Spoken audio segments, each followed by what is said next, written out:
Quando o Dr. Elias Nogueira assumiu o cargo de médico legista-chefe no Instituto Médico Legal da cidade de Candeias, ele acreditava que nada mais poderia surpreendê-lo. Com quase 2 décadas dissecando os restos silenciosos da violência urbana, já tinha visto de tudo: corpos dilacerados por acidentes, vítimas de crimes brutais e até ossadas esquecidas nos confins da burocracia. Mas foi numa noite abafada de terça-feira, às 2h47 da madrugada, que ele recebeu um corpo que colocaria em xeque tudo o que ele pensava saber sobre a morte. A ficha dizia apenas indivíduo do sexo masculino, aproximadamente 30 anos, encontrado em estado de choque profundo, morto minutos depois da chegada ao hospital. A polícia o resgatara após denúncias de gritos vindos de um casarão abandonado no fim da Rua das Almas. O estranho era que o corpo não apresentava nenhum ferimento visível. Estava limpo, sem hematomas, sem cortes, sem sinais de agressão. Mas o rosto estava congelado em um grito de horror tão intenso que parecia impossível ter sido feito por um homem vivo. Ao iniciar a autópsia, Elias notou algo ainda mais estranho. O coração do homem parecia ter entrado em colapso sem motivo aparente. Não havia histórico médico, nenhum documento de identidade, apenas um pequeno cartão preso na camisa com a inscrição: asterisco, não me deixe sozinho no escuro.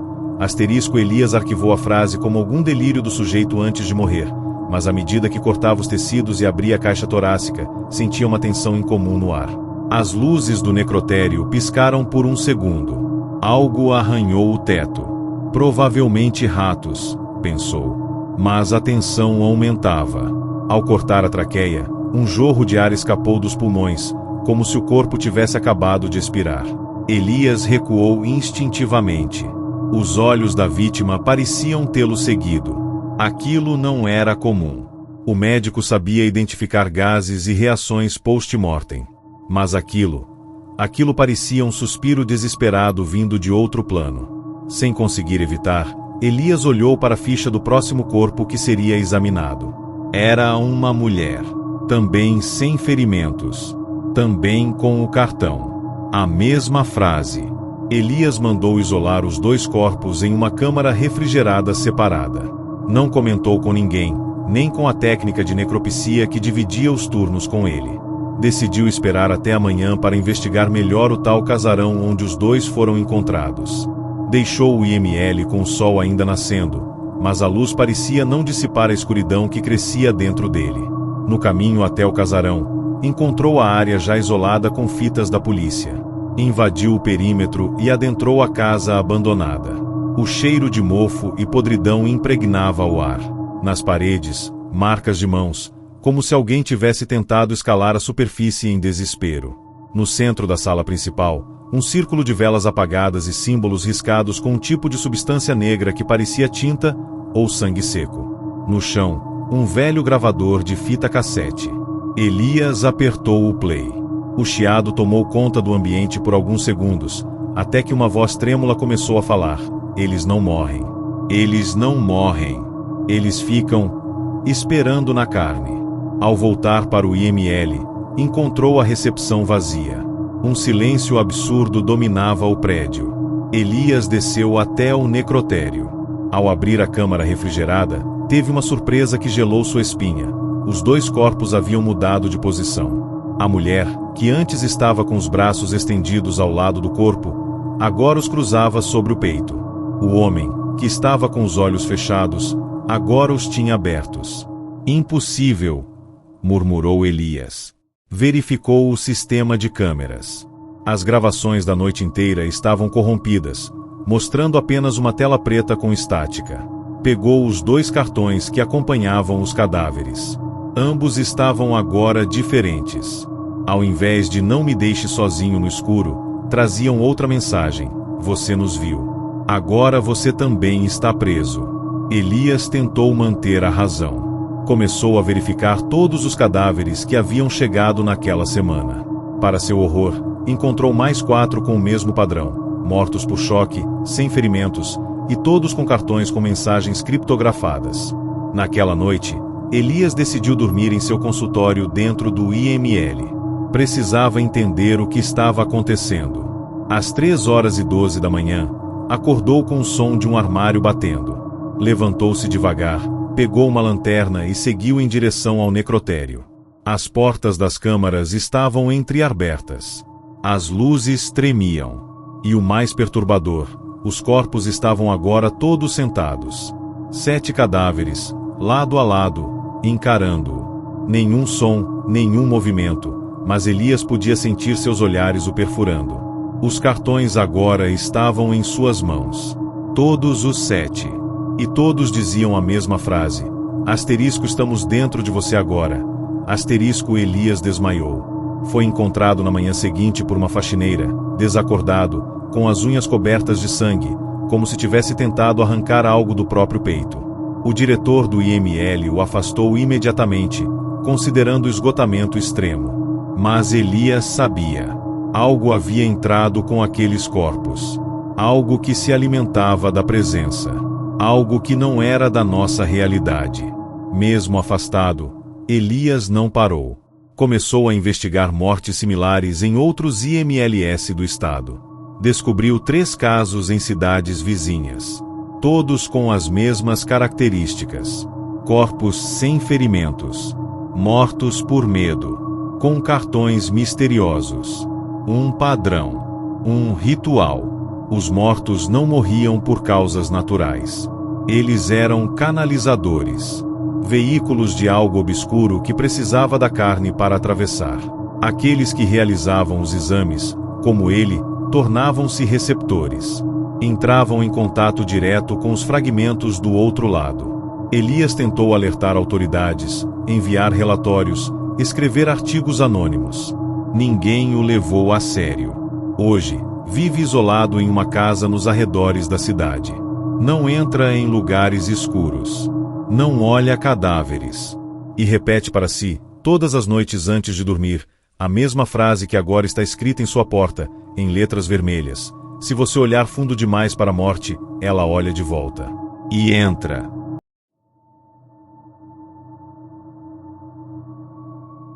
O nome dele era Dr. Leandro Parisi. Recém-transferido para o Instituto Médico Legal de Candeias, assumiu o cargo temporariamente após o afastamento de Elias Nogueira. Oficialmente, Elias sofrerá um colapso nervoso. Extraoficialmente, rumores corriam pelos corredores do IML, vozes gravadas nos cadáveres, câmeras que não funcionavam durante autópsias, corpos que mudavam de posição sozinhos. Leandro era cético. Viera da capital, acostumado com mortes banais, simulações de envenenamento, casos de crimes mal resolvidos. Mas tudo mudou quando, no segundo plantão noturno, ele recebeu uma caixa sem identificação, entregue diretamente na câmara fria, contendo apenas uma cabeça humana em perfeito estado de conservação. Nada de tronco, membros ou qualquer outro fragmento corporal. Apenas a cabeça. E junto dela, um cartão. As letras em tinta vermelha formavam uma frase perturbadora. Onde está o resto de mim? O problema era que a cabeça estava sorrindo. Leandro tentou manter a racionalidade. Fotografou, catalogou e iniciou o exame. Nenhum corte violento. Nenhum sinal de serramento. O pescoço parecia ter sido separado do corpo por uma técnica extremamente limpa, quase como se tivesse sido desmaterializado.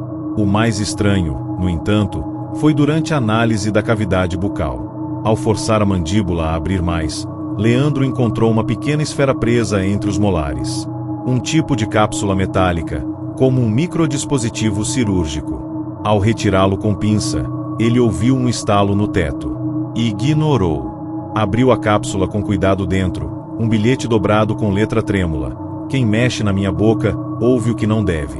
No instante seguinte, a luz da sala estourou. E o gravador de voz que ele usava para ditar as observações ligou-se sozinho. O aparelho repetia, em loop, não acenda a luz. Não acenda a luz. Não acenda a luz. Mesmo desligado da tomada. O incidente foi abafado pela chefia. Disseram que era tensão, que ele precisava descansar, mas Leandro não conseguiu. Começou a investigar o histórico de Elias, descobrindo que o antigo médico legista havia deixado vários arquivos secretos em uma pasta chamada Presos na Carne. Nela, havia fotos de corpos que também traziam cartões misteriosos, gravações incompletas e relatórios com padrões absurdos. Todos os mortos exibiam o mesmo traço: um colapso físico sem explicação clínica. Leandro, antes cético, agora mergulhava numa paranoia crescente. Nos áudios deixados por Elias, uma frase se repetia como um sussurro obsessivo: eles não estão mortos. Eles estão em pausa. Com o tempo, Leandro percebeu algo ainda mais aterrador. Os corpos não estavam apenas em repouso. Eles reagiam ao toque, à presença humana, às palavras ditas perto deles. Cada vez que ele entrava na câmara refrigerada, sentia como se estivesse sendo observado por dezenas de olhos invisíveis, olhos que não piscavam, mas lembravam. Na quarta noite consecutiva sem dormir, Leandro cometeu o erro de tentar examinar a cabeça uma última vez. Havia algo em seus olhos que parecia fresco, como se a decomposição tivesse parado. Ele acendeu uma luz negra especial para detectar possíveis traços biológicos ocultos. E ali, em volta dos olhos, apareceu uma nova mensagem, escrita com algum tipo de líquido fosforescente: pare de olhar. Você vai me acordar. Nesse momento, o necrotério inteiro ficou completamente escuro. O gerador desligou. A porta da câmara de corpos abriu sozinha com um rangido insuportável. Um a um, os compartimentos metálicos se abriram. Nenhum som, nenhum movimento, até que algo se arrastou para fora. Leandro, paralisado, assistiu enquanto uma das maçãs começou a se mover. Um corpo coberto por um lençol branco escorregou lentamente até o chão. O lençol caiu. Era o corpo que pertencia à cabeça. Mas algo estava errado. Muito errado. A cabeça ainda estava sobre a bancada.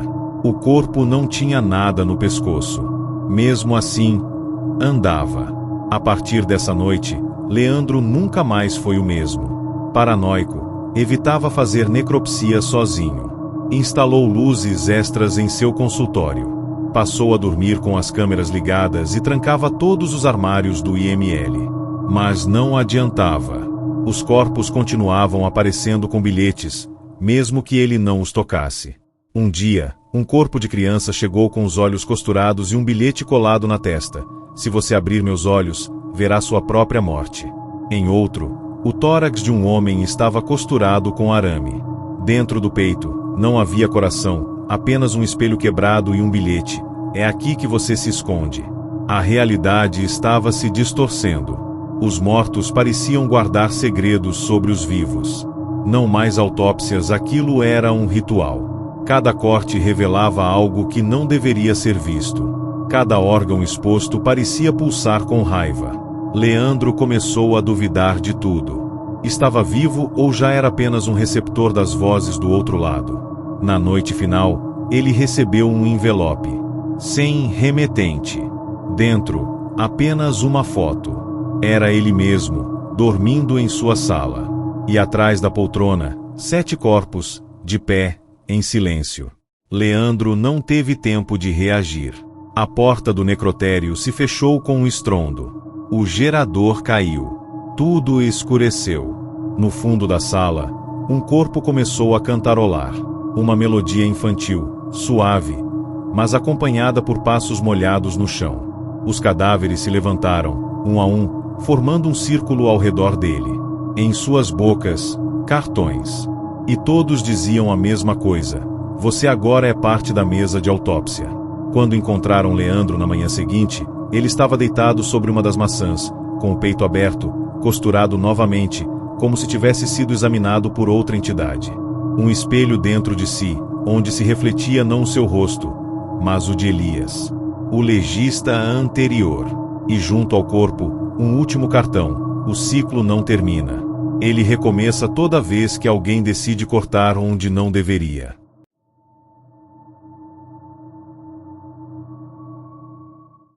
Aos poucos, a cidade de Candeias começava a esquecer os nomes dos médicos legistas que haviam desaparecido misteriosamente no Instituto Médico Legal. Elias, Leandro e agora, Marina Costa, a nova legista que chegava para substituir o último afastado. Marina era diferente, jovem, determinada, com um olhar curioso e uma vontade insaciável de entender os mistérios que rondavam aquele prédio sombrio. Desde o primeiro dia, sentiu uma energia pesada no ar, um silêncio sufocante interrompido apenas pelo som dos aparelhos de autópsia.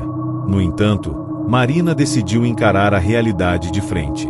Sabia que as mortes que chegavam àquele IML não eram comuns, mas tinha certeza de que havia explicações racionais para tudo. O primeiro corpo que recebeu era o de um homem aparentemente normal, vítima de acidente de trânsito, sem ferimentos internos, mas com o mesmo cartão sinistro: eles vêm quando você fecha os olhos. Durante a autópsia, Marina percebeu algo estranho no cérebro do homem, uma leve pulsação, quase imperceptível, como se o órgão estivesse vivo, mesmo após a morte.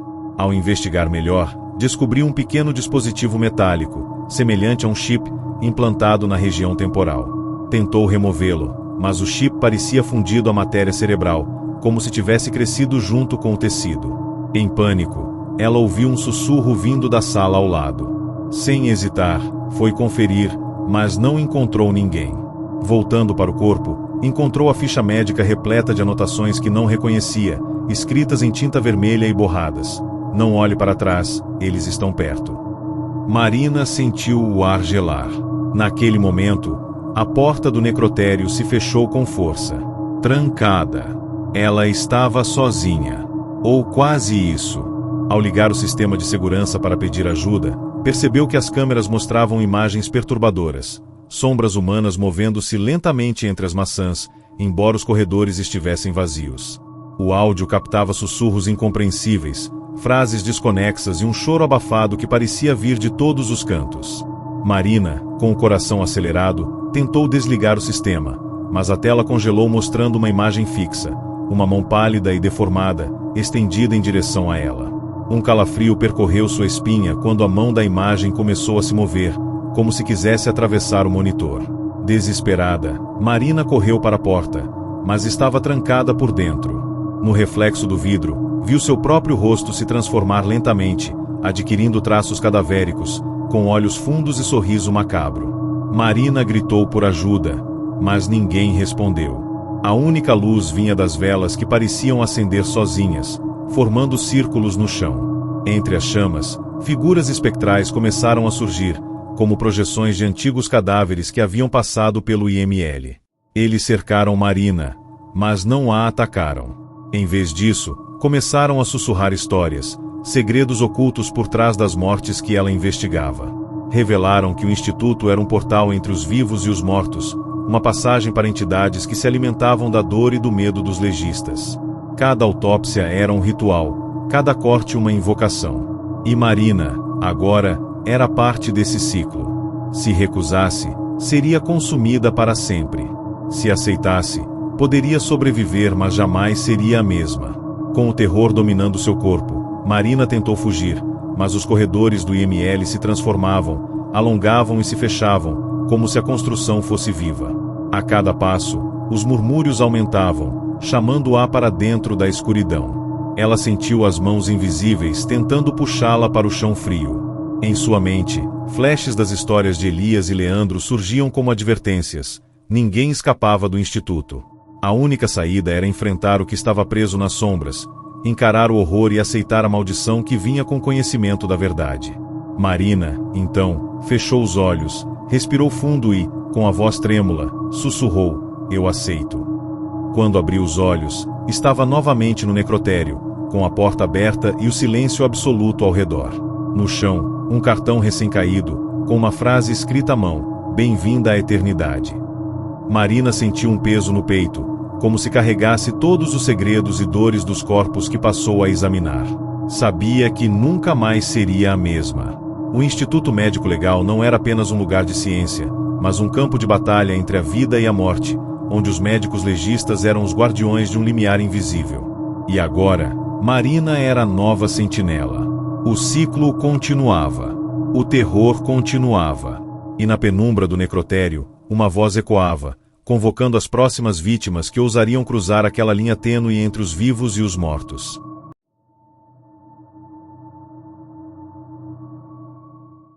Após o desaparecimento de Marina, o Instituto Médico Legal de Candeias mergulhou em um silêncio sombrio, carregado de mistérios não resolvidos.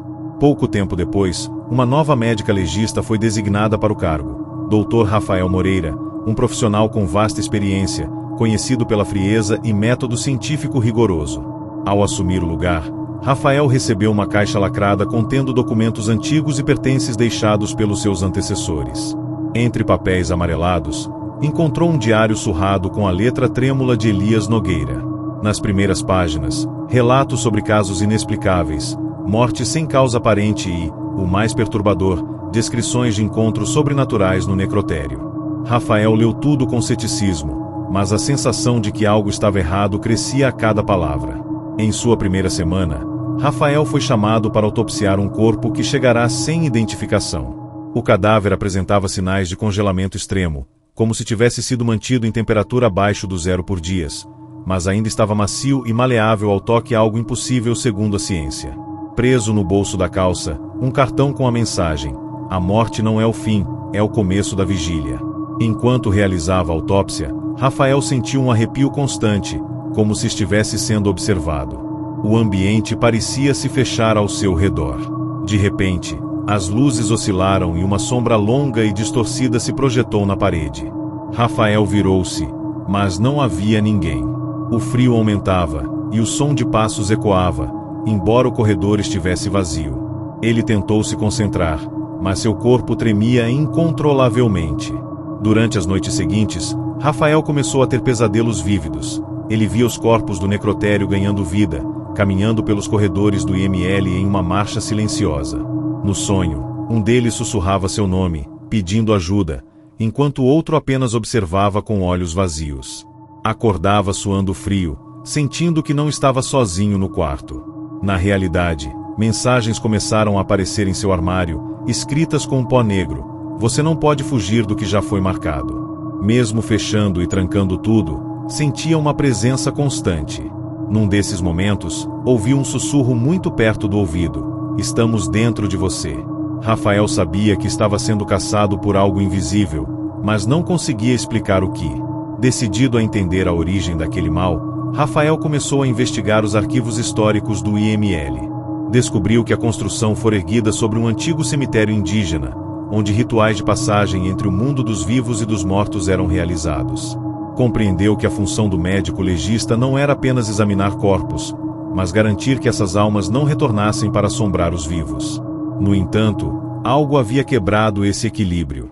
Algo que talvez tivesse sido despertado pelo afastamento dos legistas anteriores. Rafael percebeu que a maldição não era apenas sobre os mortos, mas sobre ele próprio. Ele era o próximo guardião, e se falhasse, seria consumido pelo vazio que habitava o IML. Na última noite de seu plantão, Rafael resolveu enfrentar o desconhecido. Entrou no necrotério após o expediente, armado apenas com uma lanterna e um antigo amuleto indígena que encontrara nos documentos. Fechou as portas, apagou as luzes e esperou. O silêncio era absoluto, exceto pelo som ritmado de sua respiração. Aos poucos, sombras começaram a se formar, tomando forma humana ao seu redor. Rafael ergueu o amuleto, murmurando palavras antigas aprendidas com os índios da região. As sombras recuaram, mas uma delas, maior e mais densa, avançou com rapidez assustadora. Ele sentiu um frio cortante, uma dor aguda no peito, como se algo estivesse tentando atravessar sua carne. Gritou, mas a voz parecia presa na garganta. Quando a equipe chegou pela manhã, encontrou Rafael desmaiado no necrotério, o amuleto partido ao meio e seu corpo marcado por arranhões profundos. No chão, um cartão escrito com sangue: "O ciclo continua. O guardião caiu. Quem será o próximo?" Rafael nunca mais acordou plenamente, passando os dias entre o consciente e o delírio. A maldição do Instituto Médico Legal permanecia viva, consumindo aqueles que ousavam desvendar seus segredos. E nas sombras frias do necrotério, ecos de vozes antigas continuavam a chamar pelos próximos legistas. O terror não acabaria enquanto aquele lugar existisse. A morte, ali, era apenas o começo.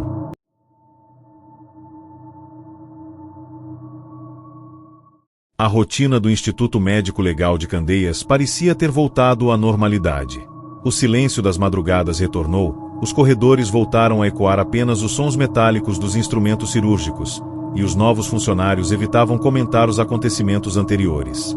Mas por trás das paredes frias e das câmaras refrigeradas, a maldição seguia viva, apenas adormecida, esperando por alguém suficientemente curioso, ou tolo, para despertá-la novamente. Esse alguém foi a doutora Lorena Queiroz, legista recém-formada e enviada como estagiária temporária ao IML de Candeias. Jovem, brilhante e extremamente metódica, Lorena desconhecia a verdadeira fama do lugar. Ela acreditava que o passado era feito de lendas contadas por profissionais emocionalmente instáveis. Até o dia em que, em seu terceiro plantão noturno, ela foi designada para atender um caso isolado. Uma mulher não identificada, encontrada nua às margens do rio da cidade, sem marcas de violência. Mas algo chamou sua atenção assim que abriu o saco cadavérico. A mulher estava sorrindo.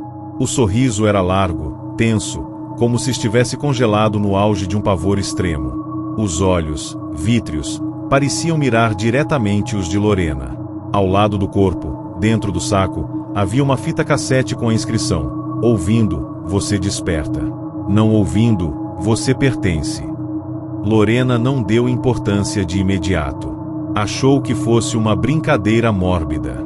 Iniciou a autópsia com calma, registrando os procedimentos em seu gravador digital. Porém, ao fazer o primeiro corte, o sistema elétrico do necrotério caiu.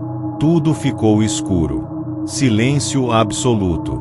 Ela procurou a lanterna de emergência, mas antes mesmo de pegá-la, ouviu um estalo seco, como um osso se partindo. Vinha da maca. Acreditando ser apenas reação tardia do cadáver, reacendeu a luz e viu que o corpo da mulher havia mudado de posição. Agora, os braços estavam cruzados sobre o peito, e na boca, que antes sorria, havia algo novo, uma tira da própria pele, enrolada como uma língua. Presa à carne, a palavra acordei escrita com sangue coagulado. Lorena tentou manter a razão, mas seu corpo tremia. Procurou ajuda no rádio do IML, mas só ouvia ruídos. Sem resposta da central, decidiu revisar o conteúdo da fita cassete. Encontrou um gravador antigo em uma sala de arquivos e deu play. Por minutos, apenas estática. Até que uma voz surgiu, fraca, sussurrante, quase humana. Ela voltou. Não corte mais. Cada incisão é uma porta. O som foi seguido por gritos abafados e um choro profundo de uma criança. O gravador desligou sozinho. Quando voltou à sala de autópsia, encontrou o corpo novamente alterado, agora de lado, como se tivesse virado sozinha. Na palma da mão esquerda, palavras surgidas como se queimadas na pele. Ela é o espelho. Você é o reflexo. A ficha da vítima, até então em branco, exibia agora um nome digitado em vermelho: Lorena Queiroz. Sua própria identidade. Como se o corpo fosse ela mesma. Apavorada, Lorena buscou nos arquivos antigos qualquer pista que explicasse o que estava acontecendo. Descobriu relatos de outros legistas: Elias, Leandro, Marina, Rafael. Todos haviam deixado anotações ocultas, relatando os mesmos sintomas. Corpos que não obedeciam à lógica, mensagens que surgiam sozinhas, vozes que só podiam ser ouvidas por quem já havia cruzado a linha. Um trecho do diário de Marina chamava atenção: os corpos são mensageiros. O instituto é a boca. E nós, os ouvidos. Lorena percebeu que não se tratava apenas de uma entidade, era o próprio prédio. A construção era viva. Respirava pelas paredes, via pelas câmeras, ouvia pelos dutos. E alimentava-se de quem tentava entender demais. Quanto mais ela buscava respostas, mais envolvida estava no ritual. Não havia mais saída lógica. A ciência havia sido devorada. Na quinta madrugada, Lorena acordou sentada na mesa de necropsia, sem se lembrar de como chegou lá. Suas mãos estavam cobertas de sangue seco, e ao seu redor, os 7 corpos não identificados da semana estavam dispostos em círculo. Todos com olhos abertos. Todos sorrindo. No centro, uma caixa de madeira. Dentro dela, um espelho quebrado. Ao olhar para ele, Lorena viu não o próprio reflexo, mas o de todos os outros legistas que passaram por ali. Elias, Leandro, Marina, Rafael. E por fim, ela mesma, mais velha, com os olhos fundos e a pele cinzenta. O espelho estilhaçou-se sozinho. Cada fragmento grudou-se ao chão como se fosse carne viva. Os corpos se moveram. Lentamente, ergueram-se, um a um, como se esperassem por ordens. Lorena sabia o que precisava fazer. Cada um deles havia sido guardião por tempo demais. Agora era a vez dela continuar o ciclo. Sentou-se, pegou o bisturi e começou a escrever na própria coxa: aceito. Lorena desapareceu naquela mesma noite. A polícia encontrou o necrotério intacto, exceto por um detalhe: as câmaras frias estavam todas abertas, mas vazias. Nenhum corpo, nenhum vestígio. Apenas um bilhete, preso com uma agulha cirúrgica na parede: não há cadáveres. Há convites. Desde então, o IML passou a ser considerado amaldiçoado, com sua reputação afundando em denúncias abafadas de funcionários que sumiam ou enlouqueciam. Mas o prédio permanece de pé, silencioso, esperando. E a cada novo legista que se apresenta, uma fita cassete aparece sobre a mesa, com a mesma inscrição: bem-vindo à escuta. A morte falará com você agora. O ritual continua. Porque onde há silêncio, há espaço para o sussurro do outro lado.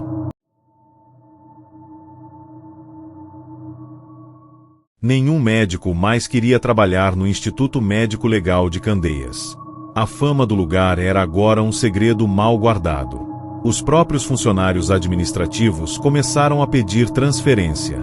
Técnicos de necropsia sumiam ou pediam afastamento antes de completar o primeiro mês.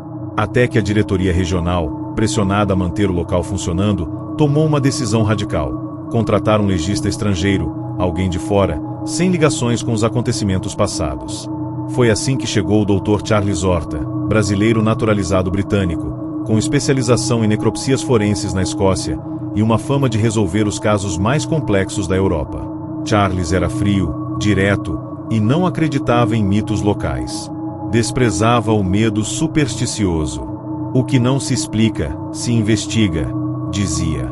Mas ele ainda não sabia que o Instituto Médico Legal de Candeias não queria ser investigado.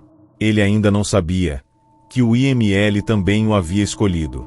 Logo em seu primeiro turno, Charles notou o abandono do ambiente. Gavetas trancadas com correntes. Portas que não abriam. Câmeras desligadas. Nenhum técnico se apresentou. Era como se todos evitassem a área em que ele trabalharia. Sua primeira tarefa foi examinar um corpo não identificado, que estava armazenado havia semanas. Homem de aproximadamente 50 anos, pele ressecada, olhos cerrados com sutura feita à mão sem técnica médica, parecia artesanal. Ao lado do corpo, um pequeno envelope preto com uma única frase: você veio de longe, mas está mais perto do que imagina. Charles riu daquilo. Começou a autópsia com calma. Mas, ao abrir o tórax, encontrou algo completamente fora do comum. Não havia órgãos internos. No lugar, um espaço oco, completamente seco. E no centro do vazio, um espelho de bolso. Nele, escrito a sangue: olhe, mas não se veja. Naquela noite, Charles decidiu dormir no próprio necrotério. Alegava que não tinha medo, que a ciência explicava tudo. Mas, exatamente às 3h03, acordou com um som metálico vindo do armário de instrumentos. Ao abrir, encontrou todos os bisturis flutuando no ar, apontados em sua direção. Um a um, caíram no chão, menos um, que ficou suspenso diante do seu rosto. O cabo do bisturi girava sozinho, como se fosse puxado por fios invisíveis. Na parede, letras começaram a surgir, formadas por uma substância preta e pegajosa que escorria do teto: você é o último que falta. Charles recuou, engolindo em seco. Tentou sair da sala, mas a porta não se abria. Ao olhar pela pequena janela de vidro, viu algo impossível. Os cadáveres da câmara fria estavam todos em pé, organizados lado a lado, com os rostos virados para ele. Cada um segurava um espelho. No dia seguinte, Charles começou a revisar os arquivos secretos que encontrou escondidos atrás de um painel falso. Eram centenas de relatórios escritos à mão, gravações antigas em fitas VHS e desenhos ritualísticos. Descobriu que, desde 1973, todo médico legista que assumia aquele necrotério acabava desaparecendo, enlouquecendo ou se tornando parte do instituto. Aparentemente, Havia um tipo de pacto ancestral envolvendo o prédio e entidades desconhecidas, ligadas ao tempo e à carne. O papel do legista era ritualístico, não apenas científico. Cada corte no corpo era uma abertura dimensional. Cada autópsia, uma invocação. Charles, enfim, começava a entender. Mas já era tarde. Ele encontrava, nos últimos documentos, um bilhete escrito por Rafael, o quarto legista: somos as lâminas que cortam a própria alma. E logo abaixo, o desenho de 7 figuras humanas com olhos costurados. A 7ª figura estava sem nome, mas o rosto desenhado era o dele. Naquela mesma noite, Charles decidiu fugir. Arrumou seus pertences e saiu pelos fundos do IML. Mas ao chegar ao portão, percebeu que algo não estava certo. A rua simplesmente não existia. Lá fora, havia apenas neblina. Um breu absoluto.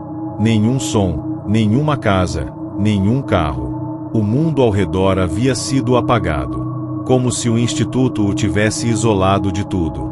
Ele correu pelos corredores, gritando, batendo nas portas, tentando acionar alarmes.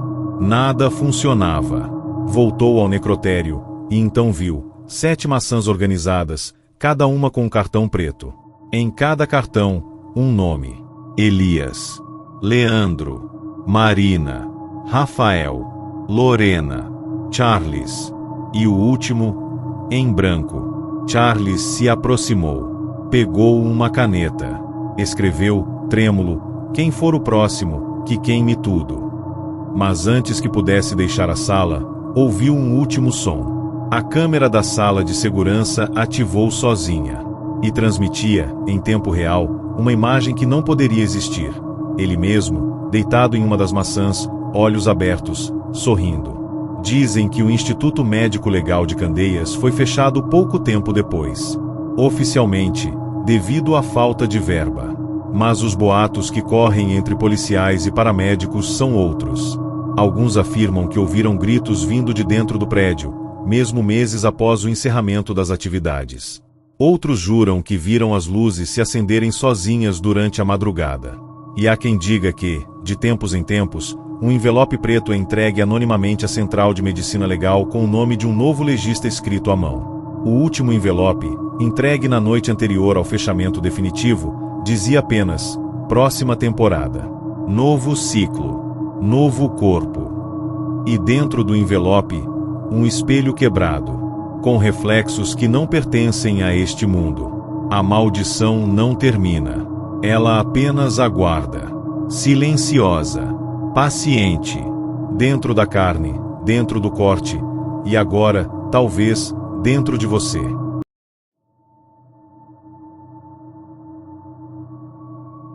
O Instituto Médico Legal de Candeias foi reaberto discretamente, sem alarde, sob nova direção. O prédio havia passado por uma reforma superficial, mas as estruturas mais profundas, aquelas que não se veem, permaneceram intactas.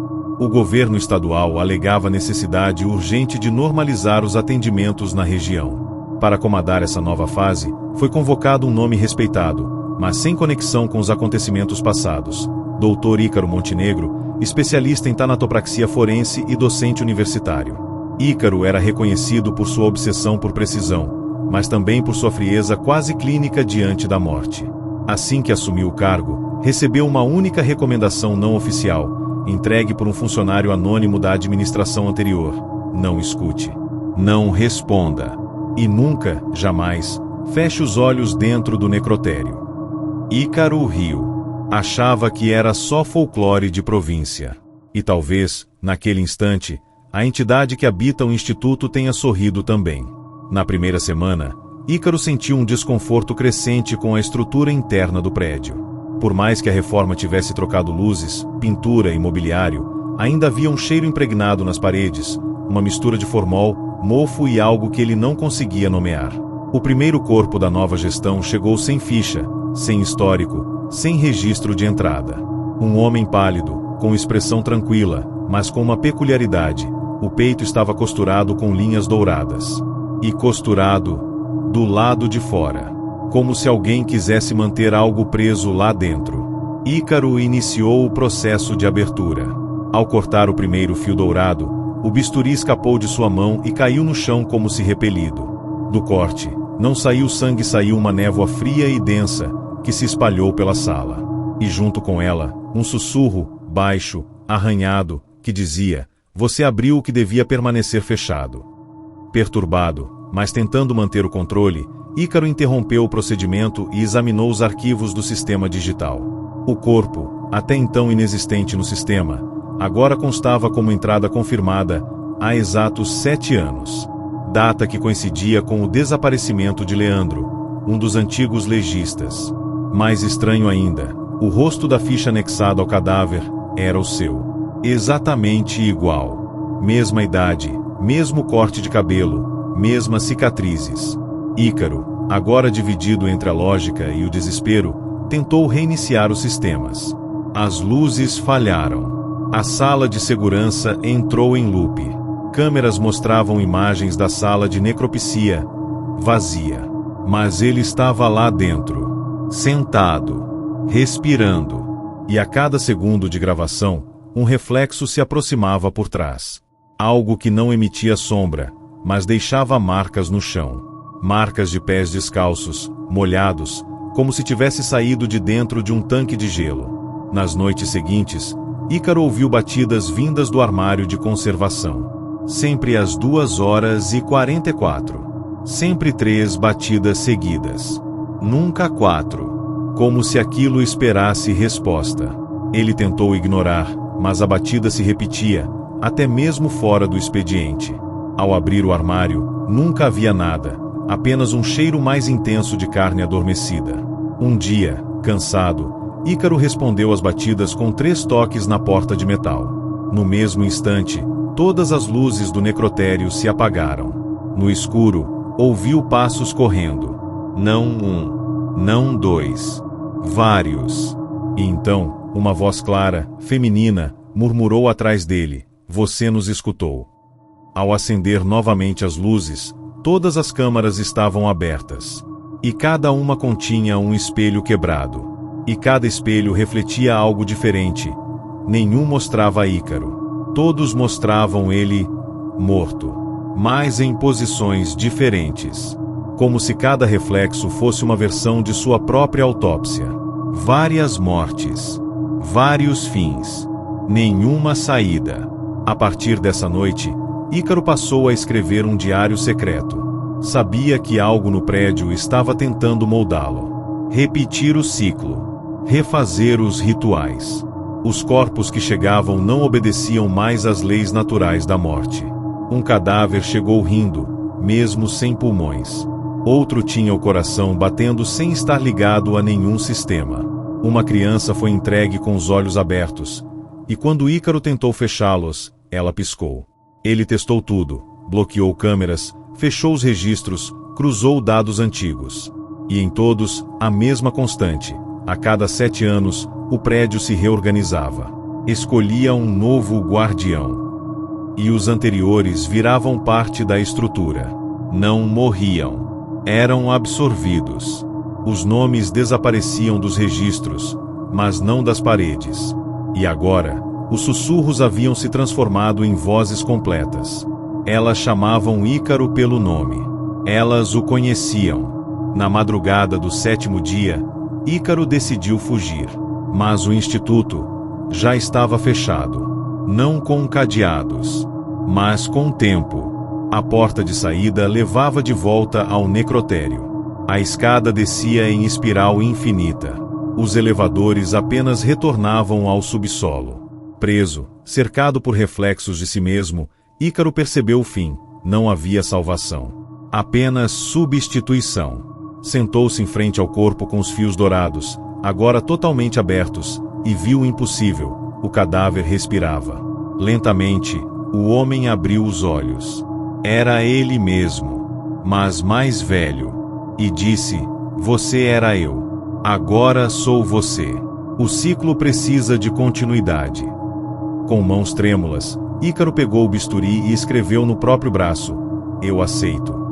Na manhã seguinte, os funcionários encontraram a sala impecável. Nenhum corpo, nenhum sangue, Somente um cartão sobre a mesa de autópsia.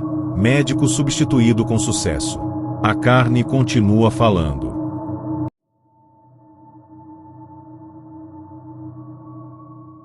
Havia um nome que nunca aparecia nos relatórios, nos arquivos oficiais ou nas paredes do Instituto Médico Legal de Candeias. Um nome apagado, riscado, escondido como se a própria existência fosse uma ameaça. Seu nome era Dr. Álvaro Sampaio. Legista sênior, ele trabalhou no IML durante um curto período, anos antes da chegada de Elias, quando os sintomas do mal ainda eram sutis, quase invisíveis. Diferente dos outros, Álvaro desapareceu antes mesmo de enlouquecer. E agora, décadas depois, seu corpo reapareceu. Um homem idoso, com o crachá preso ao peito, foi encontrado sentado em uma das gavetas metálicas do necrotério, com o rosto completamente preservado, os olhos abertos e a boca costurada com arame farpado. O mais absurdo era que o registro de entrada daquela gaveta mostrava uma data recente, 1 semana atrás. Mas Álvaro havia morrido há mais de 20 anos. O caso caiu nas mãos do Dr. Vicente Alencar, um legista transferido de forma emergencial após o desaparecimento de Ícaro. Vicente era cético, mas disciplinado. Conhecia a fama do local, mas via aquilo como exagero. Decidiu investigar o corpo de Álvaro com cautela. Iniciou a autópsia abrindo a região torácica. Encontrou algo incomum. As costelas haviam sido reorganizadas em formato circular, como se tivessem sido dobradas para proteger algo no centro do peito. Havia ali um pequeno artefato de metal antigo, esférico, semelhante a uma cápsula, com inscrições que lembravam símbolos médicos misturados com runas. Vicente a retirou e imediatamente sentiu uma vertigem violenta. Suas mãos começaram a suar, e o som ambiente ficou abafado, como se estivesse debaixo d'água. De dentro da cápsula, saiu um pequeno pergaminho, e nele, uma frase em latim, Vox mortorum transit per medici manum. A voz dos mortos passa pelas mãos do médico. A partir daquele dia, Vicente começou a ouvir vozes. Elas vinham de dentro dos corpos que recebia. Mas não como alucinações, os cadáveres pareciam sussurrar realmente quando ele tocava neles. No início, frases soltas, sem sentido. Depois, confissões, pedidos de ajuda, e por fim, acusações. Uma mulher dizia que fora enterrada viva. Um homem implorava para ser queimado, pois o espírito ainda habitava sua carne. Um adolescente dizia que era apenas um instrumento para algo maior que vinha do subsolo. Vicente, assustado, tentou ignorar, mas a voz de Álvaro voltou com mais força, sempre repetindo: "Você já abriu demais. Agora deve fechar." Os corpos passaram a reagir ao toque. Espasmos, movimentações involuntárias, olhos que se abriam sozinhos. Um deles, ao ser cortado, virou lentamente a cabeça em sua direção. E em sua garganta havia algo preso, o dedo indicador de Álvaro Sampaio. Vicente decidiu investigar a história de Álvaro. Vasculhou os arquivos mais antigos da instituição, inclusive os proibidos. Descobriu que Álvaro fazia parte de um grupo secreto de médicos que acreditavam que o IML era mais do que um necrotério era um templo. Um ponto de contato entre o mundo dos vivos e dos mortos, mantido em equilíbrio por rituais específicos realizados durante as autópsias. Esses rituais haviam sido interrompidos após Álvaro desaparecer misteriosamente. A partir dali, tudo começou a dar errado. Cada novo legista era atraído para o cargo por algo maior, como se a própria entidade do local os escolhesse para manter viva a comunicação com o outro lado. Vicente entendeu que a cápsula retirada do corpo era um selo e, ao quebrá-lo, liberou o que estava contido ali há décadas. E agora, o IML estava ativo novamente, faminto por mais vozes. Na penúltima noite, Vicente encontrou sobre sua mesa um caderno antigo, com capa de couro, que não estava ali no dia anterior. Ao abri-lo, reconheceu a letra de Álvaro. Eram instruções. Descrições minuciosas de como conter as manifestações, como silenciar os corpos, como restaurar o selo. O procedimento era complexo e perigoso. Envolvia usar partes de seu próprio corpo como oferenda simbólica: sangue, pele, suor. Vicente, sem opções, decidiu tentar. Preparou o necrotério como indicado, circulou a maca central com sal negro, posicionou os instrumentos antigos ao redor, e colocou a cápsula aberta no centro do peito de Álvaro. Mas ao iniciar o ritual, os corpos nas gavetas começaram a bater em uníssono. Um som seco, cadenciado, que ecoava como um tambor de guerra. As luzes falharam. E, no escuro, algo se arrastava pelo teto. Vicente olhou para cima e viu dezenas de mãos pálidas saindo das luminárias. Todas apontadas para ele. Na manhã seguinte, a equipe de limpeza encontrou o necrotério impecável. Não havia nenhum corpo, nenhuma ferramenta fora do lugar, nenhuma mancha de sangue. Mas ao abrir a câmara de conservação, encontraram Vicente deitado de olhos abertos, com um leve sorriso no rosto. Sua boca estava costurada com o mesmo arame farpado usado no corpo de Álvaro. Em sua mão direita, segurava o caderno com os rituais agora vazio, como se todo o conteúdo tivesse sido absorvido. Na parede, escrita com algo que parecia sangue coagulado, uma única frase: a carne voltou a ouvir. O silêncio foi vencido. O Instituto Médico Legal de Candeias havia sido reativado por completo. E no subsolo, onde ninguém mais ousava entrar, câmaras esquecidas voltaram a emitir luz. A voz dos mortos não precisava mais de um corpo. Agora, usaria o prédio inteiro para falar. E quem entrasse, ouviria.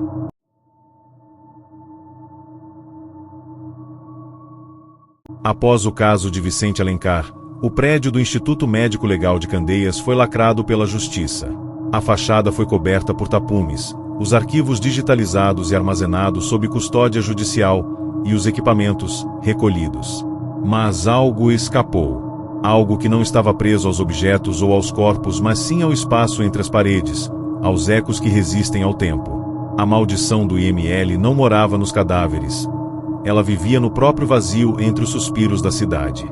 Foi por isso que, mesmo fechado, o prédio voltou a ser visitado.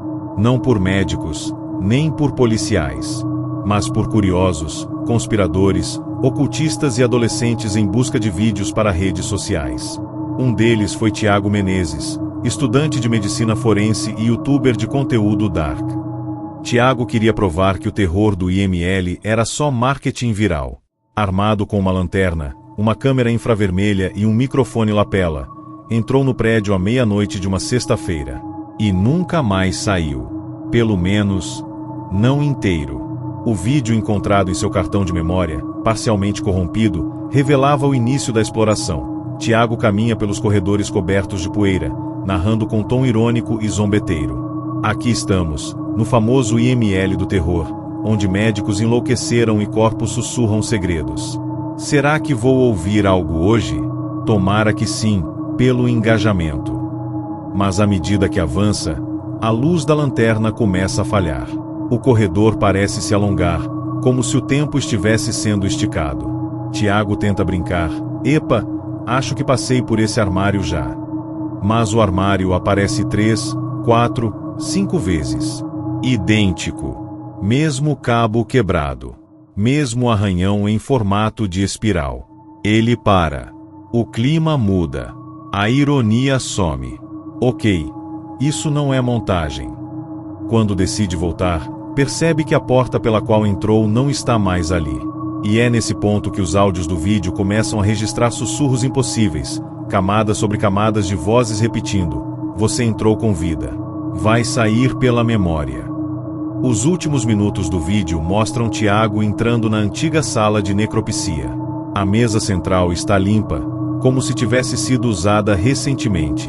Há marcas de pegadas descalças no chão sujo. Ele tenta abrir a câmara de refrigeração, mas a porta não se move. Ao girar a câmera, flagra por um instante uma silhueta atrás dele, uma figura curvada, magra, vestindo o antigo jaleco de legista. A câmera cai no chão, e os últimos frames mostram Tiago sendo puxado pelas pernas, para dentro da câmara, que se fecha sozinha. Quando a polícia analisa o vídeo, não encontra sinal de montagem. Mas o mais assustador não é o desaparecimento. É o detalhe no reflexo de um dos vidros. O rosto de Tiago está ali, congelado, mas envelhecido. Como se já tivesse vivido décadas dentro do prédio. Os olhos estão abertos, mas sem luz. E na parede ao fundo, escrita com a própria unha: eu disse que viria só por views. Agora sou o conteúdo. A partir do desaparecimento de Tiago, outros relatos começaram a surgir. Moradores próximos relatam sons de bisturis caindo, gavetas sendo abertas e passos arrastados às 3 horas da manhã. Um entregador jura ter visto luzes acesas no subsolo, e uma mulher da limpeza, contratada para serviços externos, ouviu um choro vindo do duto de ventilação. O governo negou qualquer atividade no prédio. Mas uma nova intervenção foi solicitada, desta vez por uma equipe de peritos independentes. Dentre eles, a doutora Letícia Moura, especialista em necropsia emocional, uma vertente experimental que estuda os resquícios de emoções em corpos recém-falecidos. Letícia conhecia parte da história do IML, mas queria comprovar cientificamente se traumas poderiam ser gravados na carne. Entrou com a equipe às 22 horas. Saíram às 0 hora, menos ela. Segundo os colegas, Letícia teria se separado do grupo por alguns minutos. O suficiente para o prédio se fechar novamente. Quando voltaram ao ponto de encontro, ela não estava mais lá. Apenas seu jaleco, dobrado sobre a maca.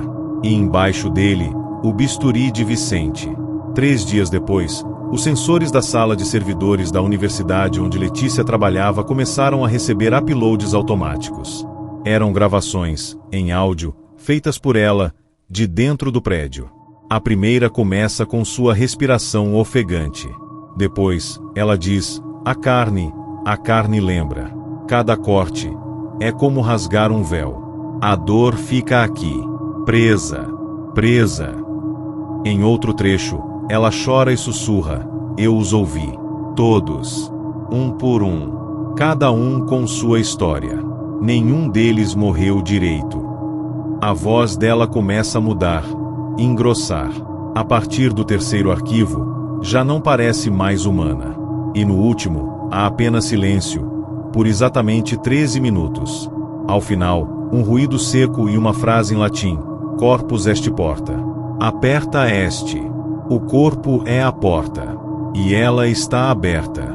Os arquivos são analisados por especialistas. Todos confirmam, nenhuma manipulação. A origem.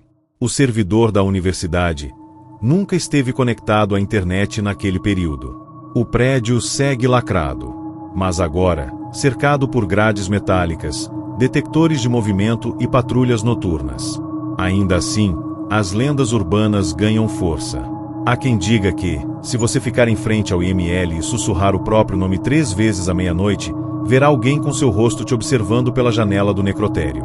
Outros dizem que o prédio escolheu um novo formato para se alimentar, não mais apenas dos médicos, mas daqueles que buscam fama, curiosidade ou explicação. O conteúdo que foi capturado por Tiago agora circula em fóruns obscuros da internet. Aqueles que assistem somem em até 7 dias. E as vozes continuam, gravadas, ecoadas, espalhadas. O Instituto Médico Legal de Candeias não é mais um prédio. É uma ideia, uma presença. E a carne é o canal. Você escuta? Então já faz parte. E quando for sua vez de entrar, leve uma câmera. A entidade adora ser filmada.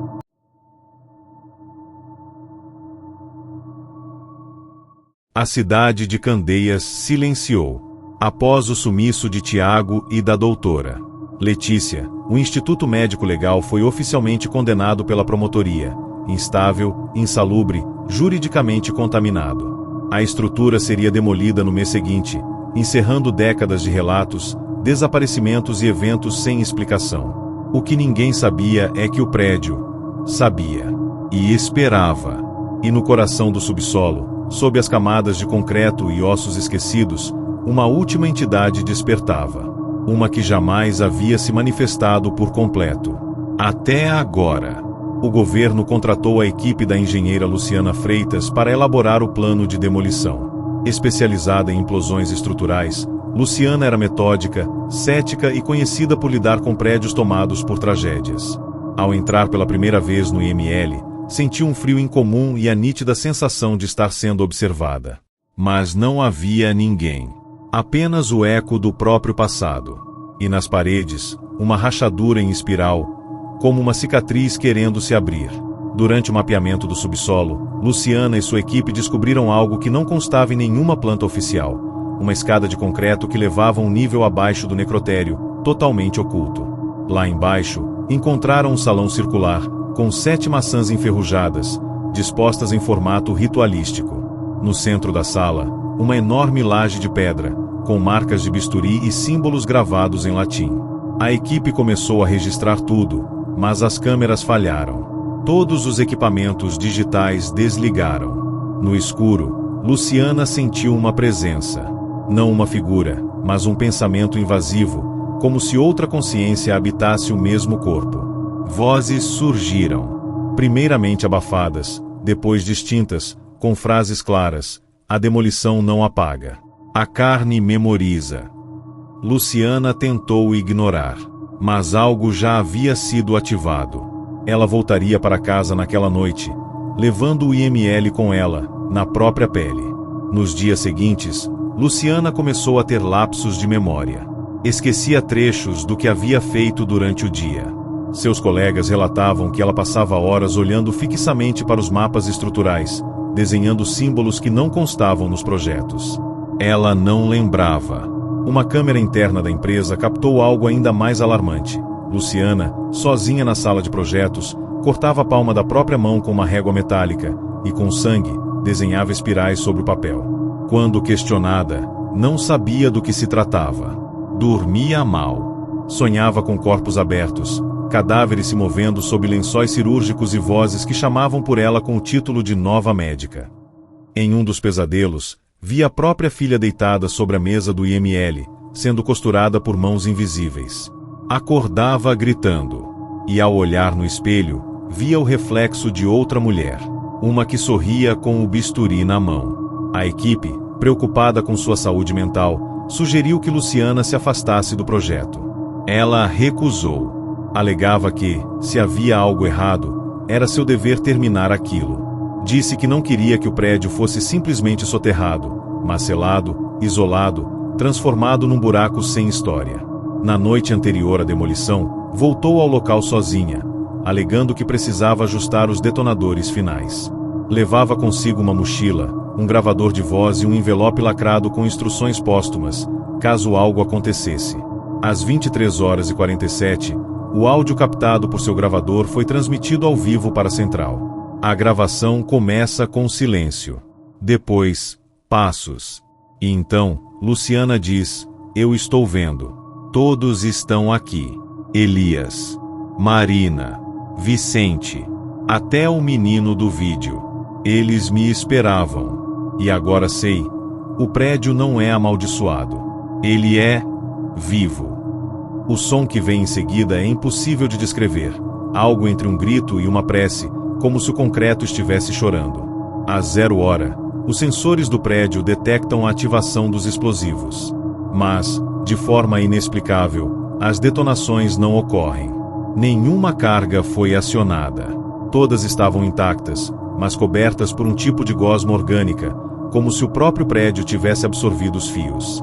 A equipe corre até a entrada, mas o portão de aço está trancado por dentro. Ninguém atende. Ninguém responde.